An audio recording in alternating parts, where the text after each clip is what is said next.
এই মুহূর্তে আপনারা দেখতে পাচ্ছেন পুরো ঢাকার মধ্যে উত্তাল ছড়িয়ে গিয়েছে। আর সকাল থেকে ছাত্র আন্দোলনে নেমে পড়েছে। কোনো প্রকার গাড়ি তারা ঢুকতে দিচ্ছে না শহরে, শুধুমাত্র অ্যাম্বুলেন্সগুলো তারপরে তারা জবাবদিহি করে ঢুকতে দিচ্ছে। আপনারা দেখছেন যে তারা রশি টানিয়ে রাখছে একেবারে বিশ্ব রোডের মাঝে, তারা কোনো গাড়ি আসা যাওয়া করতে দিচ্ছে না। যে বিশ্ব রোডে সবসময় গাড়ির চাপ থাকে, কিন্তু সেই জায়গায় তারা রাস্তা আটকে আন্দোলন করতেছে, তারা আন্দোলন করেই যাচ্ছে। আপনারা একটু খেয়াল করে দেখতে পাচ্ছেন পুরো রাস্তা ফাঁকা, যে রাস্তার মধ্যে কোনো প্রকার কোনো গাড়ি চলতেছে না। যদিও মাঝে মাঝে দু একটা অ্যাম্বুলেন্স আসতেছে, তাও সেটা জবাবদিহি করে তারপরে তাকে পার হতে হচ্ছে। আপনারা আরও খেয়াল করলে দেখতে পাবেন যে তারা ক্রিকেট খেলতেছে, বিভিন্ন ধরনের খেলা করতেছে, তারা আন্দোলন করতেছে, কোনো প্রকার গাড়ি আসতে হচ্ছে না। যদিও লাইনে গাড়ি আসতেছে তাদেরকে ফিরিয়ে দিচ্ছে, কারণ তারা আন্দোলনকে কঠোর থেকে কঠোর করে তুলতে চায়। তাদের এক দফা এক দাবি যেটা নিয়ে তারা মাঠে নেমেছে, তারা তাদের দাবি আদায় করতে হয়। আপনারা এই চিত্র দেখতে পাচ্ছেন ঢাকা চিটাগাং রোডে, হাইওয়ে রোড অর্থাৎ যেটাকে বলা হয় বিশ্ব রোড। এই বিশ্ব রোডের উপরে কোনো প্রকার গাড়ি চলতেছে না, পুরো রাস্তা ফাঁকা। এই রকম চিত্র ঢাকায় পূর্বে কখনো দেখা যায়নি, এই পর্যায়ে দেখা যাচ্ছে।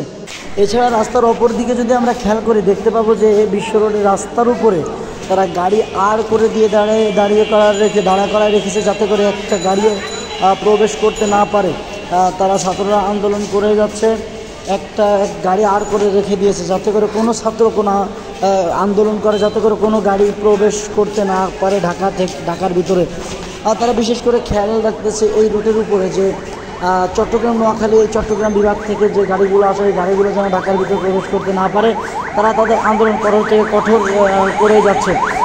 ছাত্ররা এভাবে আন্দোলন করবে যতক্ষণ পর্যন্ত তাদের দাবি আদায় না হচ্ছে।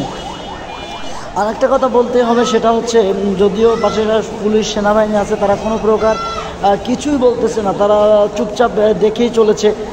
ছাত্ররা জায়গায় তারা আছে, প্রত্যেকটা স্থানে আন্দোলনকারীরা আন্দোলন করেই যাচ্ছে। কোনো প্রকার বাধা এখনও পর্যন্ত এলাকায় দেখা যায়নি।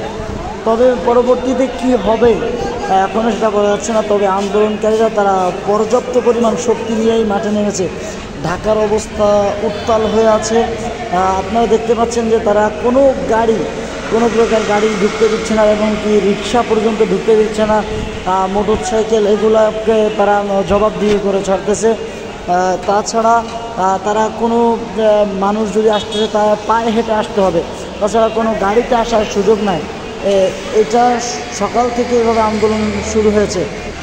এটাই ছিল আজকে সকালের আপডেট সংবাদ। পরবর্তী সংবাদ নিয়ে আপনাদের সাথে আবারও দেখা হচ্ছে, সাথেই থাকুন।